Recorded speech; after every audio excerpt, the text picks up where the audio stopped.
settle down fast, everybody. Settle down fast. Last warning, settle down fast on your seats.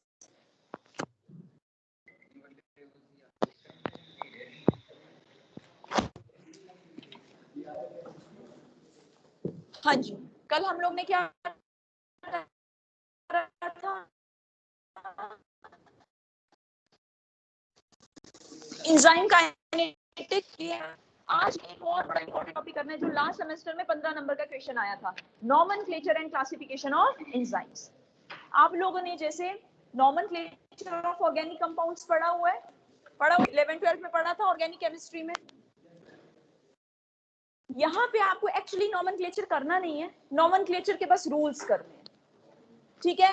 एक node लिखने को आपके पास आ सकता है 15 नंबर का, बस वो आपको लिखना है, कोई नॉमेनक्लेचर करने के लिए आएगा नहीं एंजाइम का, राइट। वो डेटाबेसेस ऑलरेडी बने हुए हैं, वो बस रूल्स के लिए, राइट।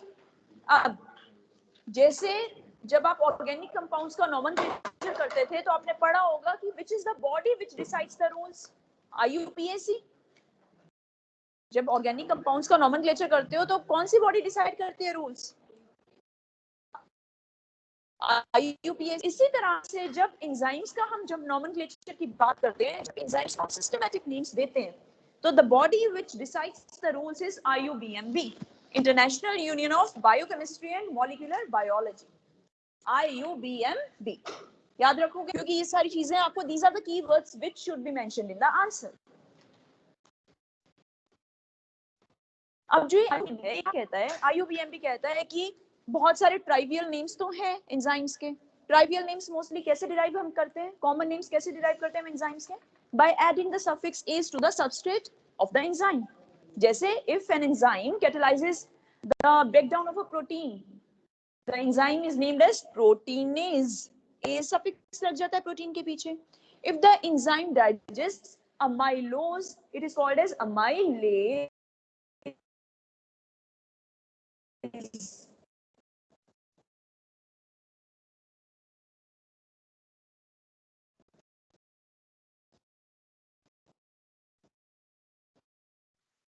मैम आपकी वॉइस नहीं आ रही।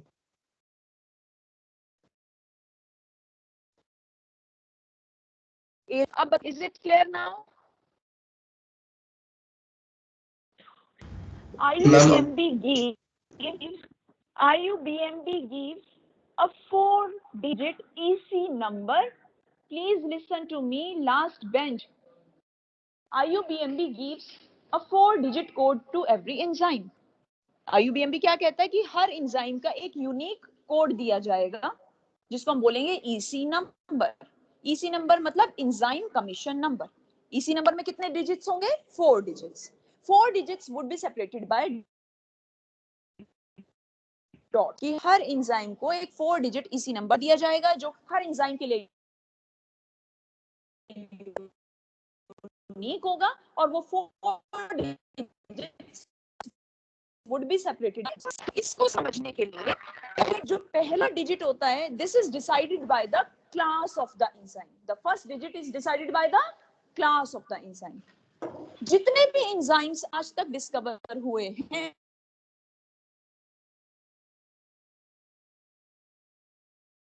मैम वॉइस नहीं आ रही।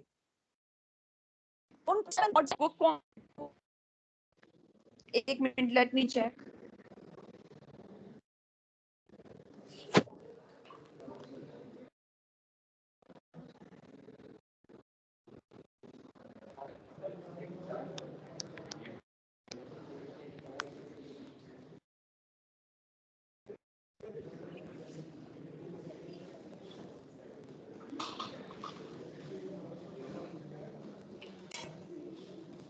ये दिख रहा है आप लोगों को? Is this thing visible? Yes, ma'am. Yes ma'am. Zoom करूं?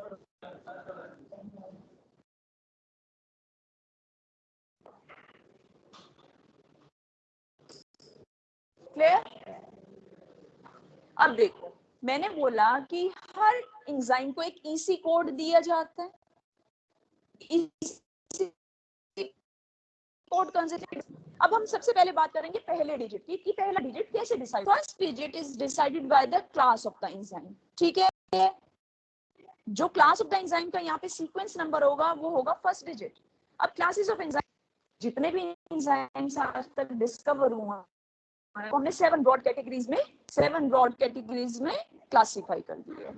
वो 7 कैटेगरीज कौन सी हैं? Number 1 is oxido reductase. अगर कोई एंजाइम ऐसा है जो रिडॉक्स रिएक्शंस को कैटेलाइज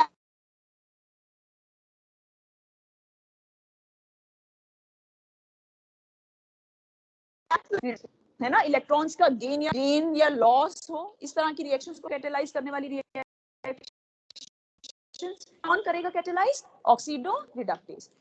जनरल आपको एक इक्वेशन दे रखी है, जनरल एक रिएक्शन दे रखी है, A reduced form plus B oxidised form. दूसरी साइड पे प्रोडक्ट्स में ए का ऑक्सीडाइज्ड फॉर्म, बी का रिड्यूस्ड फॉर्म।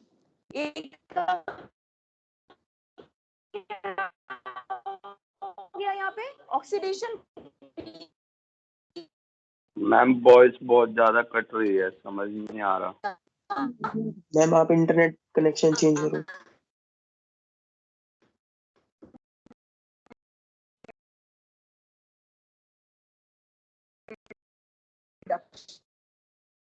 मैम वॉइस बहुत ज्यादा कट रही है मैम, बीच में चली जा रही है, समझ नहीं आ रहा कुछ समझ ही नहीं आ रहा ma'am.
Am I audible now बच्चों? Online students, am I audible now? Yes ma'am. Okay, yes ma'am. ठीक है। अब मैं एक बार शेयर करती हूँ। Is the screen also visible? Yes ma'am. Yes ma'am. Okay. एक मिनट।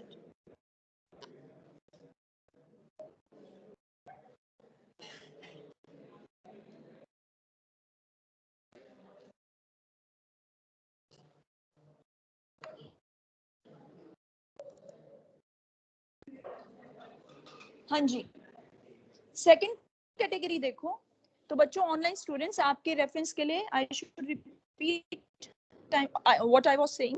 हम कह रहे हैं कि हमने एंजाइम का मैम नॉमेनक्लेचर के प्रेजेंटेशन नहीं रूल्स दिख रही।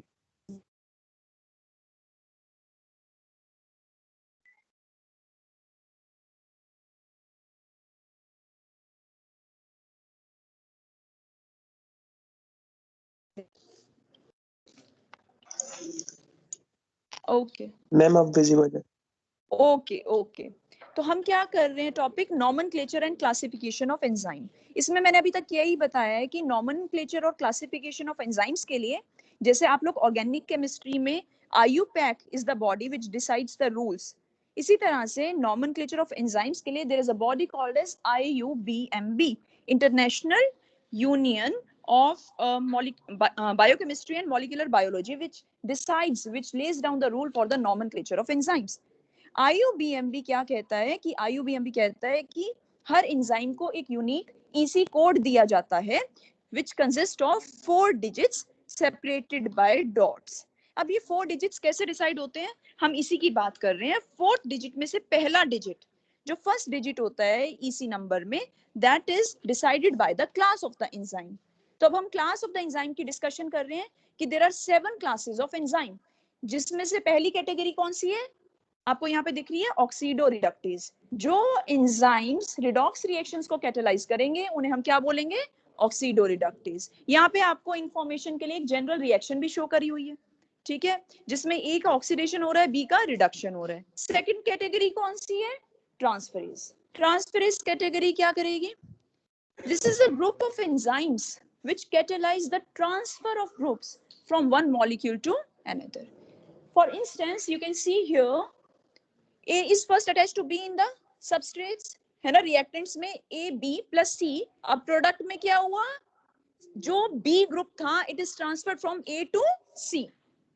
This transfer is this transfer of reaction, this transfer of group is catalyzed by the group of the enzyme called as transferases. ठीक है, इस तरह की रिएक्शंस को कौन कैटेलाइज करेंगे, ट्रांसफेरेजेस। थर्ड कैटेगरी देखो, हाइड्रोलेजेस। थर्ड कैटेगरी क्या है, हाइड्रोलेज, जो किसको कैटेलाइज करेंगे, हाइड्रोलिसिस रिएक्शन को। यानी कि वाटर के प्रेजेंस में अगर कोई मॉलिक्यूल ब्रेक डाउन हो रहा है तो इस तरह की रिएक्शन को कौन कैटेलाइज करेंगे, hydrolase. Have a look at the reaction, AB plus water gives, A और B के बीच में बॉन्ड ब्रेक हो गया है, A पे H अटैच हो गया और B पे OH, और B के बीच में जो बॉन्ड था that is being cleaved in the presence of water. तो इस तरह की हाइड्रोलिसिस रिएक्शन को कौन कैटेलाइज कर रहे हैं, हाइड्रोलेज एंजाइम। आ रही है बात समझ। फोर्थ कैटेगरी देखो, लाइज। अब लाइज ना यहाँ पे सही नहीं लिखा हुआ, लाइजेस क्या करते हैं पहले सुन लो, फिर तुम रिएक्शन अपनी कॉपी में नोट डाउन कर लेना, ठीक है, वही लिखनी है जो मैं बताऊंगी। लाइजेस क्या करते हैं, या तो डबल बॉन्ड को क्लीव या डबल बॉन्ड के फॉर्मेशन को कैटेलाइज करेंगे, मतलब दोनों उल्टी रिएक्शन, या तो डबल बॉन्ड का क्लीवेज या डबल बॉन्ड का फॉर्मेशन। इस तरह की रिएक्शंस को कैटेलाइज करने वाले एंजाइम्स को क्या बोलेंगे, लाइज। अब जैसे कैसे लिख सकते हैं हम इसे, लिखो A डबल बॉन्ड B, क्या लिखेंगे, यहीं पे लिख दूं, A double bond B plus suppose XY gives AB, A पे X ग्रुप ऐड हो गया, B पे Y। मतलब दोनों तरह की रिएक्शन को, या तो डबल बॉन्ड का क्लीवेज हो रहा है, A पे X ग्रुप ऐड हो गया, B पे Y, या उल्टा XY का रिमूवल और A और B में डबल बॉन्ड क्रिएट। दोनों तरह की रिएक्शंस को, रिवर्सिबल रिएक्शंस को कौन कैटेलाइज करेंगे, लाइज। आ रही बात समझ, लिख लो इस चीज को, नहीं तो फिर फाइनल्स में वही लिखा होगा जो यहाँ पे लिखा है, राइट। तो कीप इन माइंड, थोड़ा सा अपडेट कर लिया करो। A double bond B plus XY, A और B में डबल बॉन्ड है, ये क्या हो जाएगा, क्लीव। A पे X ग्रुप ऐड, B पे Y ग्रुप ऐड, या फिर बिल्कुल उल्टी रिएक्शन, A B पे से XY ग्रुप हट गया और A और B में डबल बॉन्ड क्रिएट हो जाए, उल्टी रिएक्शन। इन दोनों तरह की रिएक्शन को कैटेलाइज करने वाले एंजाइम्स को क्या बोलेंगे, लाइसेस। नेक्स्ट कैटेगरी देखो, आइसोमरेजेस। क्या करेंगे, आइसोमेराइजेशन रिएक्शंस को कैटेलाइज। आइसोमर्स का मॉलिक्यूलर फॉर्मूला तो सेम होता है, स्ट्रक्चर डिफरेंट होता है ना। तो अगर एक आइसोमर को दूसरे आइसोमर में कन्वर्ट करना है तो ऐसे रिएक्शंस को कैटेलाइज कौन करेंगे, आइसोमरेजेस। फॉर इंस्टेंस यहाँ पे एग्जांपल शो करा हुआ है, A bond B bond C gives A bond C bond B। Molecular formula तो सेम रहा, स्ट्रक्चर चेंज हो गया। इस तरह की रिएक्शंस को कैटेलाइज करने वाले एंजाइम आइसोमरेजेस। ओके, नेक्स्ट कैटेगरी अब लाइगेसेस। नेक्स्ट कैटेगरी है लाइगेसेस। लाइगेसेस को कैसे समझना है, लाइगेसेस को समझना है, ये होते हैं मॉलिक्यूलर ग्लूज। ग्लू का क्या काम होता है, चिपका देना, स्टिक कर देना दो चीजों को। तो अगर दो मॉलिक्यूल्स के बीच में बॉन्ड क्रिएट कराना है, ठीक है, तो ऐसी रिएक्शंस को कौन कैटेलाइज करेगा, लाइगेसेस। लाइगेसेस, लाइजेस से कैसे डिफरेंट है, लाइजेस डबल बॉन्ड को क्लीव या फॉर्म कर रहे थे, लाइगेसेस सिंगल बॉन्ड को करेंगे। आ रही है बात समझ। लाइगेसेस को क्या समझना है, चिपकाने वाले मॉलिक्यूल्स। तो A और B के बीच में अगर बॉन्ड फॉर्म करना है, हैव अ लुक, यहाँ पे लिखा हुआ है A plus B plus ATP। A और बी के बीच में बॉन्ड फॉर्म कराने के लिए suppose energy is required in the form of ATP। A plus B plus ATP gives, A और B में बॉन्ड फॉर्म हो गया, ATP is used and hydrolysed to give ADP, adenosine diphosphate and inorganic phosphate. ADP क्या होता है? Adenosine triphosphate, 3 phosphate थे, use हो गया तो किस में कन्वर्ट हो गया? ADP डाइफॉस्फेट और इनऑर्गेनिक फॉस्फेट रिलीज हो जाता है। आ रही है बात समझ? मेन क्या हुआ है यहाँ पे? A और B में बॉन्ड क्रिएट, जो किसकी प्रेजेंस में होगा?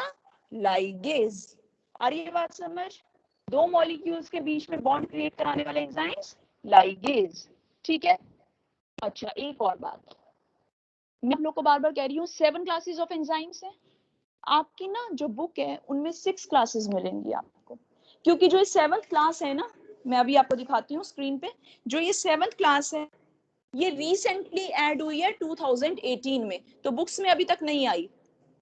7th क्लास है ट्रांसलोकेज। 7th क्लास कौन सी है? ट्रांसलोकेज। ट्रांसलोकेज को समझने के लिए देखो, इसकी रिएक्शन भी नहीं लिखी हुई, मैं अभी यहाँ पे आपको लिख के दूंगी। समझने के लिए हम क्या समझेंगे? हर सेल के अराउंड मेम्ब्रेन होती है, हर सेल के अराउंड मेम्ब्रेन होती है। मेम्ब्रेन में, मेम्ब्रेन के अंदर मतलब कि सेल के अंदर मेम्ब्रेन के थ्रू मॉलिक्यूल अंदर भी आ सकता है, बाहर भी जा सकता है। मैंने बताया था ना मेम्ब्रेन कैसी होती है, सिलेक्टिवली परमिएबल। कुछ मॉलिक्यूल्स मेम्ब्रेन के अंदर आ सकते हैं, मेम्ब्रेन के थ्रू बाहर भी जा सकते हैं सेल के। तो जो एंजाइम्स मॉलिक्यूल्स की एंट्री कराएं या एग्जिट कराएं, मतलब मॉलिक्यूल को मेम्ब्रेन के एक साइड से दूसरी साइड भेजें, ऐसी रिएक्शंस को कैटेलाइज करें जिनमें मॉलिक्यूल मेम्ब्रेन की एक साइड से दूसरी साइड पे ट्रांसलोकेट हो रहा है, तो उस तरह के एंजाइम्स को हम क्या बोलेंगे? ट्रांसलोकेज। मतलब या तो किसी मॉलिक्यूल को बाहर से अंदर भेजना सेल के, या अंदर से बाहर भेजना, इसके लिए एंजाइम्स चाहिए होते हैं जो मेम्ब्रेन पे ही लोकेटेड होते हैं। इन एंजाइम्स को हम क्या बोलेंगे? ट्रांसलोकेज। इसको कैसे लिख सकते हो ये भी लिख लो आप लोग, reaction. Please right this reaction also.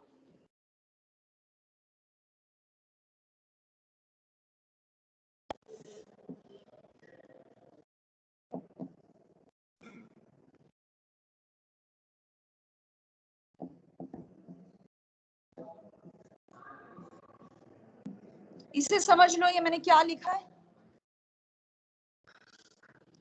ये मेम्ब्रेन शो करी है मैंने ऐसे, दिस इज मेम्ब्रेन, ये जो डबल लाइन है दिस इज मेम्ब्रेन। अभी एक्स मॉलिक्यूल किस साइड है मेम्ब्रेन के? साइड 1 पे, और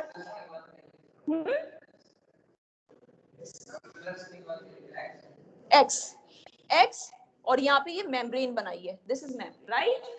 और जब ट्रांसलोकेज यूज होगा तो कैसी रिएक्शन को कैटेलाइज कर रहा है? एक्स को मेम्ब्रेन के इस साइड से इस साइड पे ट्रांसलोकेट कर दिया। और इस प्रोसेस में एनर्जी भी यूज हो सकती है। भाई कोई भी काम फ्री में तो नहीं होता ना, जब मेम्ब्रेन के इस साइड से दूसरी साइड हमने ट्रांसफर करना है मॉलिक्यूल्स को, तो एनर्जी कंज्यूम होगी। एनर्जी एटीपी की फॉर्म में भी कंज्यूम हो सकती है। तो this AP is basically ATP only.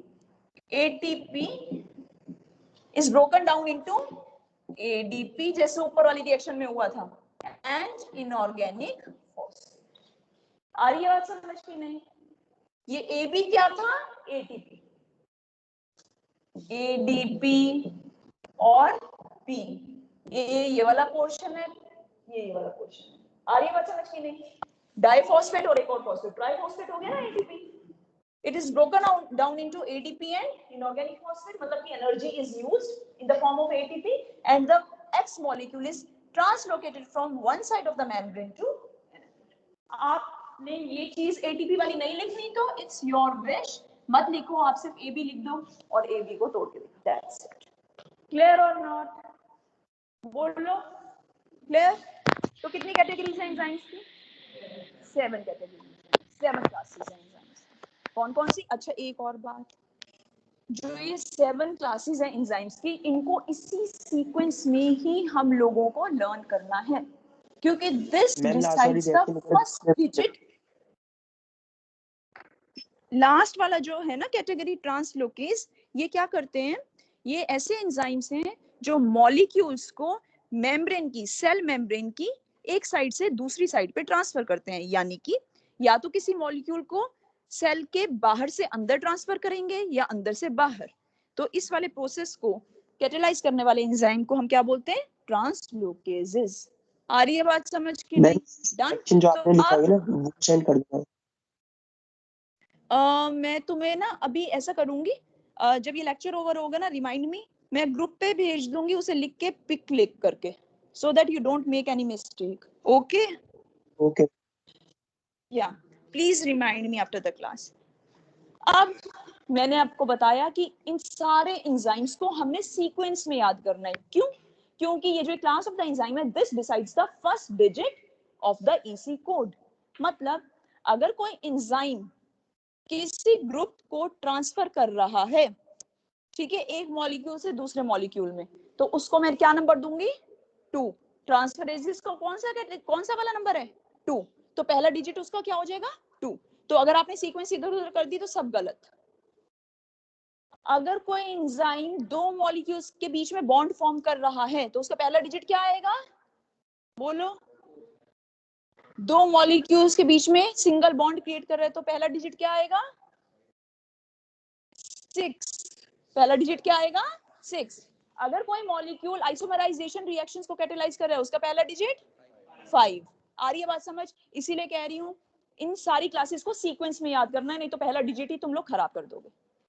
तो पहला डिजिट 1 to 7 के बीच में वेरी करेगा, 1 to 7 हो सकता है, right, which will be decided by the sequence of the class of the enzyme in this list, right?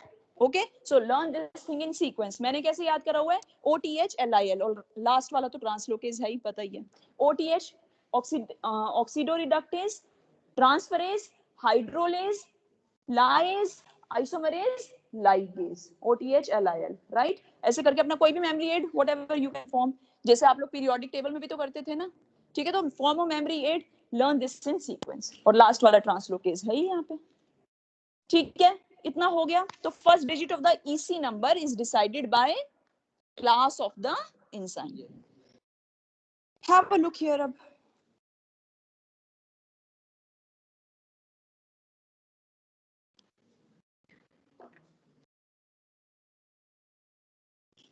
यहाँ पे लिखा हुआ है the first digit identifies the class of reaction catalyzed. Enzymes were divided into 6 major classes according to the type of reaction catalyzed, and the 7th, the translocases, was added in 2018. बता दिया, right? Second digit की बात करते हैं। Second digit मतलब सब class of the enzyme. पहली digit क्या थी? Class of the enzyme. Second digit मतलब सब क्लास ऑफ द एंजाइम। इसको समझने के लिए अब एक और बात, आप लोगों को याद नहीं करना, जो मैं समझा रही हूँ ना, मैं बताऊंगी उसको लिख के कैसे आना है, लेकिन आप देखो कि ये चीज याद करनी है तो याद नहीं करनी, मैं बता रही हूँ बस आपको एग्जाम्पल के लिए। सेकेंड डिजिट देखो, अगर कोई एंजाइम, देखो यहाँ पे ये चीज, अगर कोई एंजाइम दो मॉलिक्यूल्स के बीच में बॉन्ड फॉर्म करा रहा है तो उसका पहला डिजिट क्या आ जाएगा? 6। पहला डिजिट क्या आ जाएगा? 6 आ गया। अब 6 के अंदर सब क्लास का मतलब, सब क्लास मतलब कौन सी रिएक्शन इन्वॉल्व है या कौन से एटम्स इन्वॉल्व हैं। अब हो सकता है वो ligases carbon oxygen bond form करा रहे हो, या कार्बन सल्फर बॉन्ड फॉर्म करा रहे हो, या फिर कार्बन नाइट्रोजन बॉन्ड फॉर्म करा रहे हो, या कार्बन ऑक्सीजन बॉन्ड, या कार्बन हाइड्रोजन बॉन्ड, या सो ऑन। तो इसके अकॉर्डिंग सेकंड डिजिट क्या करेगा? वेरी। अगर कार्बन ऑक्सीजन बॉन्ड फॉर्म हो रहा है तो डिजिट क्या आ जाएगा? 1। सेकंड डिजिट क्या आ जाएगा? 1। अगर कार्बन सल्फर बॉन्ड है तो second digit 2। Carbon nitrogen bond है तो second digit 3। This is just for an example, आपको याद नहीं करना, let me tell you, just ये चीज समझाने के लिए, ठीक है? लिख के कैसे आना वो मैं बाद में बताऊंगी, राइट? आ रही है बात समझ? तो सेकंड डिजिट कैसे डिसाइड होगा? सब क्लास ऑफ द एंजाइम, यानी कि कौन से एटम्स के इन्वॉल्व हैं उस वाली रिएक्शन में। ये तो मैंने बताई लाइगेज की बात। एक और एग्जांपल बता देती हूँ। सपोज ट्रांसफरेज की बात करें, सपोज हम बात कर रहे हैं ट्रांसफरेज की। ट्रांसफरेज क्या करते हैं? किसी ना किसी ग्रुप को transfer, one molecule to another. पहला डिजिट क्या आ जाएगा? 2 आ गया। अब कौन से ग्रुप को ट्रांसफर कर रहे हैं, this will decide the second digit. वो ग्रुप मिथाइल ग्रुप है, या वो ग्रुप हाइड्रोक्सिल ग्रुप है, या वो ग्रुप फॉस्फेट ग्रुप है, या वो ग्रुप इथाइल ग्रुप है, कौन सा ग्रुप है, this will decide the second digit. आ रही है बात समझ? ठीक है, थर्ड डिजिट की बात करते हैं। थर्ड डिजिट क्या कहता है? Third digit the sub class. Second digit क्या था? सब क्लास। थर्ड डिजिट क्या है? सब class further specifies the type of reaction involved। आ रही है बात समझ? मतलब इसे भी समझ लेते हैं एग्जांपल से। अगर कोई एंजाइम, यहाँ पे देखो दे रखा है, कार्बन नाइट्रोजन के बीच में बॉन्ड फॉर्म कर रहा है, तो वो कार्बन नाइट्रोजन के बीच में जो बॉन्ड फॉर्म हो रहा है वो एसिड और अमोनिया के बीच में, अब कार्बन नाइट्रोजन बॉन्ड, कार्बन और नाइट्रोजन अलग अलग मॉलिक्यूल्स का पार्ट हो सकते हैं। कार्बन हो सकता है एसिड का पार्ट हो, नाइट्रोजन अमीनो एसिड का भी पार्ट हो सकता है, अमोनिया का भी पार्ट हो सकता है, नाइट्रोजन अमाइड का भी पार्ट हो सकता है, किसी भी ग्रुप का पार्ट हो सकता है। तो वो कौन से मॉलिक्यूल्स हैं जो एक्चुअली उस रिएक्शन में पार्टिसिपेट कर रहे हैं, this will decide the third digit. मतलब और ज्यादा हम डीप में जा रहे हैं उस चीज की। पहले हमने देखा ट्रांसफरेंस कैटेगरी है, कोई ना कोई ग्रुप ट्रांसफर हो रहा है, फिर हमने देखा कौन सा ग्रुप ट्रांसफर हो रहा है, फिर हमने देखा कि कौन से मॉलिक्यूल से कौन से मॉलिक्यूल पे ग्रुप ट्रांसफर हो रहा है, this will decide the third digit. आ रही है अब समझ की बात की नहीं? You are understanding? फिर हम आते हैं फोर्थ डिजिट पे। Fourth is a serial number that is used.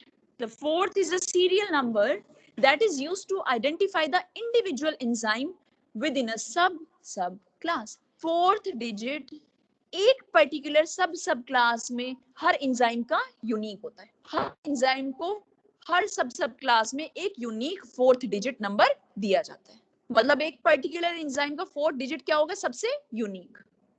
आ रही है बात समझ की नहीं? यानी कि एक सब क्लास बन गई, उसमें उस एंजाइम का पर्टिकुलर 4 डिजिट नंबर जो होगा वो किसी और का नंबर नहीं होगा। हर एंजाइम को इंडिविजुअल 4 डिजिट नंबर दिया जाएगा हर पर्टिकुलर सब क्लास में, according to the which particular reaction that enzyme catalyses.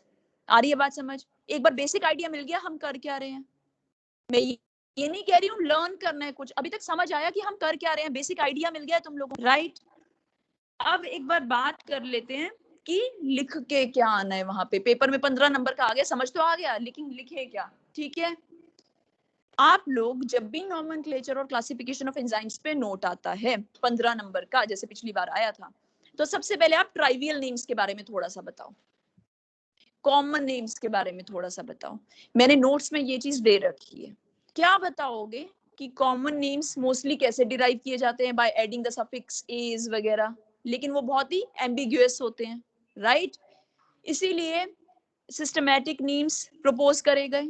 Systematic names propose करने के लिए जो रूल्स थे वो किसने दिए? IUBMB ने। IUBMB की फुल फॉर्म लिखोगे, ठीक है? अब मैं कीवर्ड्स बताऊंगी क्या क्या आने चाहिए। IUBMB full form, EC number, 4 digit code separated by dots. 4 digits का significance, first digit class, second digit sub class, third digit sub class, 4 digit is the serial number of that particular enzyme in a particular sub class. बता दिए चारों digit का।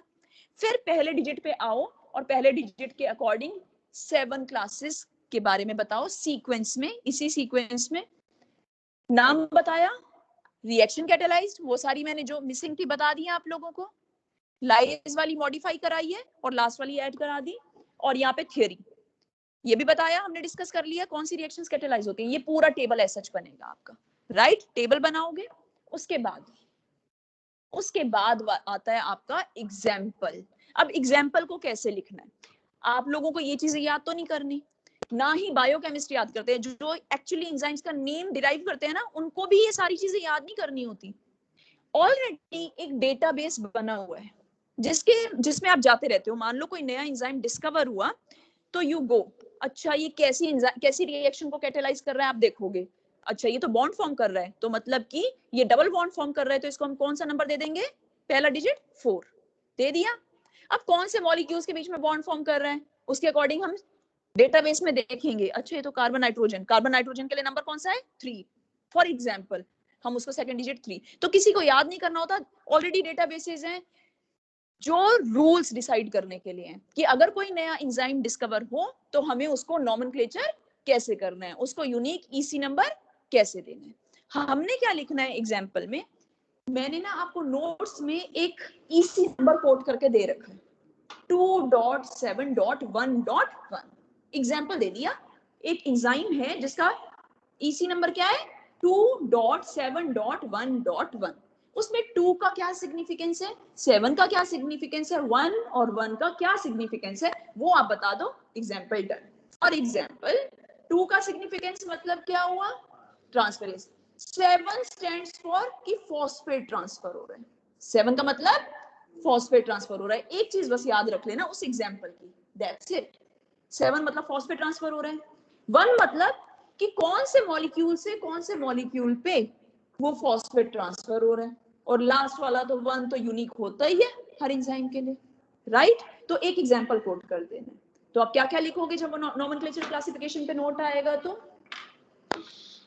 सबसे पहले trivial names के बारे में बताना, सबसे पहले क्या बताओगे, ट्राइवियल नेम्स के बारे में, कॉमन नेम्स के बारे में, कहीं से पढ़ने की जरूरत नहीं है, मैंने नोट्स में सच दे रखा है, वो वाली 2-4 चीजें 2-4 रूल्स पढ़ लेना, डन।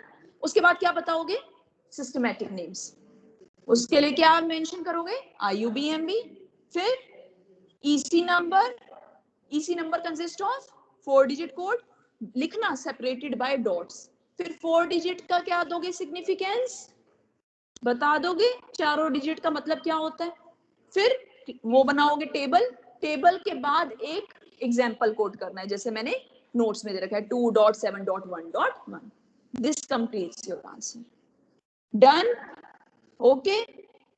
हमने एक एक चीज याद नहीं करनी, बस वो टेबल अच्छे से याद होनी चाहिए, ये वाली चीज सिर्फ एग्जांपल के लिए मैंने यहाँ पे डाली है, आप यहाँ से भी एग्जांपल उठा सकते हो, अगर आपको नोट्स वाला नहीं करना तो आप यहाँ से उठा लो, 6.3.1 का एग्जांपल उठा लो, किसी एक का, अमाइड सिंथेसिस, एसिड और अमोनिया के बीच में बॉन्ड फॉर्म करते हैं तो 1 digit, carbon nitrogen bond form करते हैं तो सेकंड डिजिट 3, ठीक है, तो यहाँ से एग्जांपल उठाना है तो यहाँ से उठा लो, नोट्स वाला करना है तो नोट्स वाला कर लो, कोई भी एक इसी कोड याद करके उसको ये 4 डिजिट्स को एक्सप्लेन कर दो, that is what I want, right, okay. क्या टाइम हो चुका है,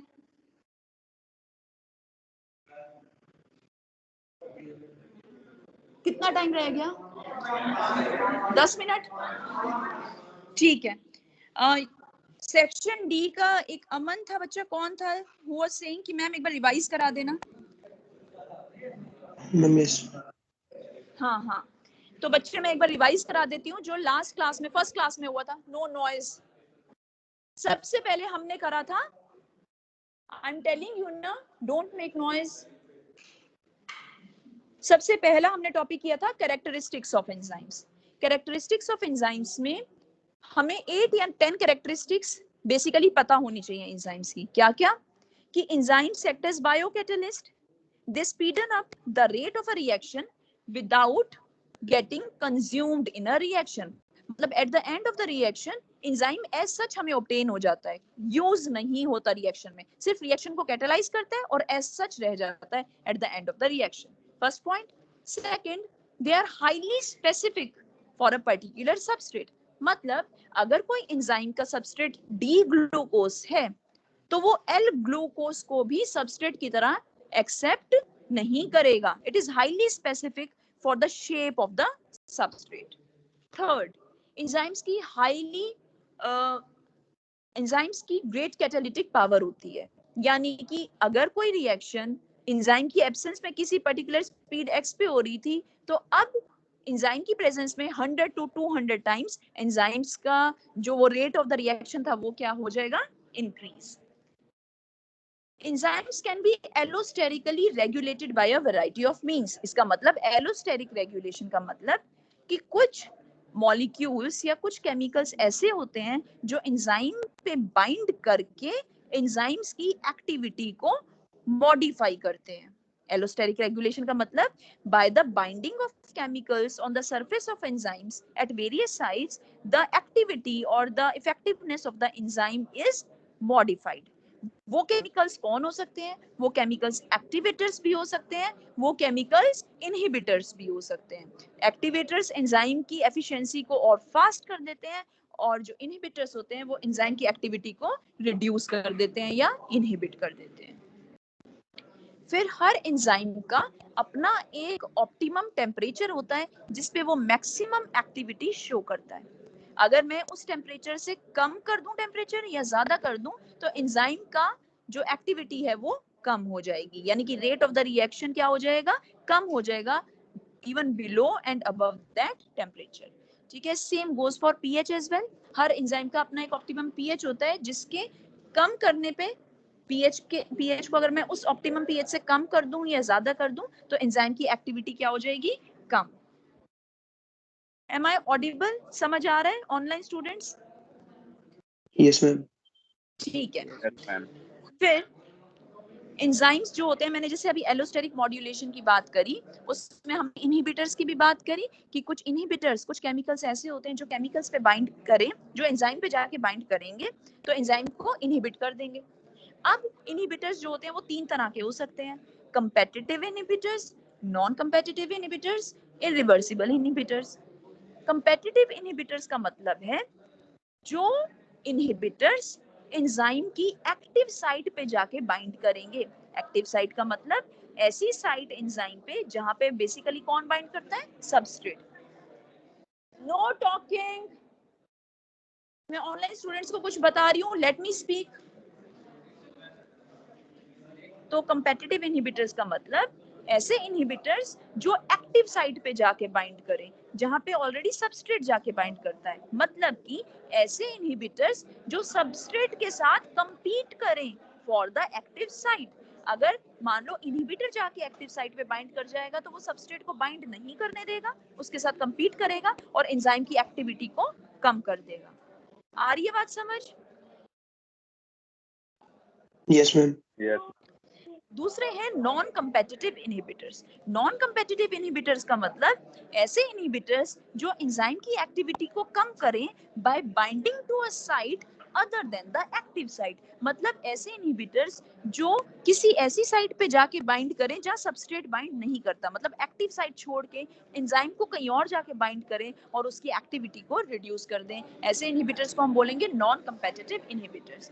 तीसरा है इरिवर्सिबल इनहिबिटर्स. इरिवर्सिबल इनहिबिटर्स क्या करते हैं? इरिवर्सिबल बॉन्ड्स फॉर्म कर लेते हैं एंजाइम्स के साथ और उनको परमानेंटली इनहिबिट कर देते हैं. ठीक है, मतलब इनको हटाना अब इम्पॉसिबल है क्योंकि ये मोस्टली कोवेलेंट बॉन्ड्स फॉर्म कर लेते हैं. ठीक है. अच्छा, एक पॉइंट आप और ऐड कर सकते हो. एंजाइम्स जो होते हैं वो इक्विलिब्रियम को डिस्टर्ब नहीं करते. अगर कोई रिएक्शन रिवर्सिबल है तो एंजाइम्स इक्विलिब्रियम स्टेट को जल्दी अचीव करने में हेल्प करेंगे, लेकिन इक्विलिब्रियम की स्टेट को डिस्टर्ब नहीं करेंगे. इक्विलिब्रियम जल्दी अचीव करने में हेल्प करेंगे, यानी कि फॉरवर्ड और बैकवर्ड रिएक्शन को इक्वली उनके रेट को बढ़ाएंगे. यानी कि इक्विलिब्रियम जल्दी अचीव जरूर हो जाएगा लेकिन इक्विलिब्रियम का स्टेट डिस्टर्ब नहीं करते हैं एंजाइम्स. और लास्ट है कि जैसे जैसे मैं एंजाइम की कॉन्सेंट्रेशन, सबस्ट्रेट की कॉन्सेंट्रेशन बढ़ाऊंगी तो एंजाइम की एक्टिविटी बढ़ जाएगी, यानी कि रिएक्शन का रेट बढ़ जाएगा. क्यों बढ़ेगा? शुरू में बढ़ेगा और लास्ट में जाके कांस्टेंट हो जाएगा, यानी कि ये वाला ग्राफ फॉलो होगा, दिस वन. अगर मैं सबस्ट्रेट कॉन्सेंट्रेशन बढ़ाऊंगी और उसके साथ में rate of the enzyme activity देखूं तो शुरू में सबस्ट्रेट कॉन्सेंट्रेशन बढ़ाने के साथ साथ रेट ऑफ द रिएक्शन बढ़ रहा है, लेकिन बाद में जाके वो एक कांस्टेंट हो जाता है. क्यों?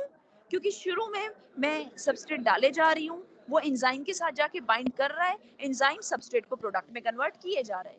लेकिन एक पॉइंट ऐसा आएगा जब सारा का सारा सबस्ट्रेट जो मेरे पास था, जितना भी एंजाइम मेरे पास था, that will be saturated with the substrate.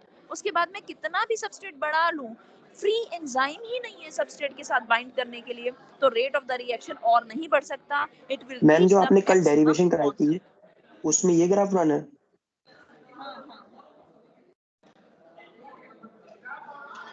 अब सुनो, अपनी अटेंडेंस यस मार्क कर देना ग्रुप पे।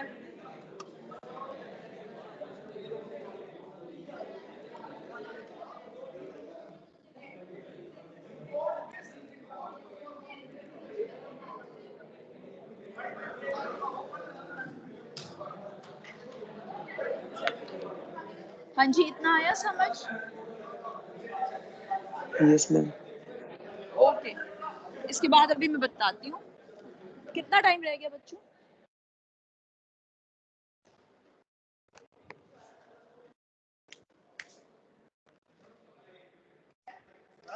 फिर मैंने कराया था, पता नहीं, अभी देखती हूँ एक बार मैं क्लास कर लूँ। अभी एक बार इनको मैं थोड़ा सा रिवाइज करा दूँ, आधे घंटे तक आ दूँ। अच्छा बच्चों, इसके बाद मैंने क्या करा था, effect of various factors on the activity of the enzyme, ये सब हमने करा था। तो टेम्परेचर का इफेक्ट क्या होता है, अगर मैं टेम्परेचर को प्लॉट करूं एक्स एक्सिस पे और rate of the enzyme activity को वाई एक्सिस पे, तो इस तरह का ग्राफ आता है। ऑप्टिमम एक टेम्परेचर होगा जिसपे rate of the enzyme activity maximum होगी, उसे हम बोलेंगे ऑप्टिमम टेम्परेचर। अगर मैं उससे कम कर दूं टेम्परेचर या ज्यादा कर दूं, तो रेट ऑफ द रिएक्शन या rate of the enzyme activity कम हो जाएगी। Same goes for pH, substrate concentration के साथ मैंने ऑलरेडी एक्सप्लेन कर दिया। और अगर एंजाइम कॉन्सेंट्रेशन के साथ देखें कि रेट ऑफ द रिएक्शन कैसे वेरी करेगा, तो यही सबस्ट्रेट कॉन्सेंट्रेशन वाला ही ग्राफ बनेगा। ये सब कराया था मैंने उस दिन। Okay ma'am. यस।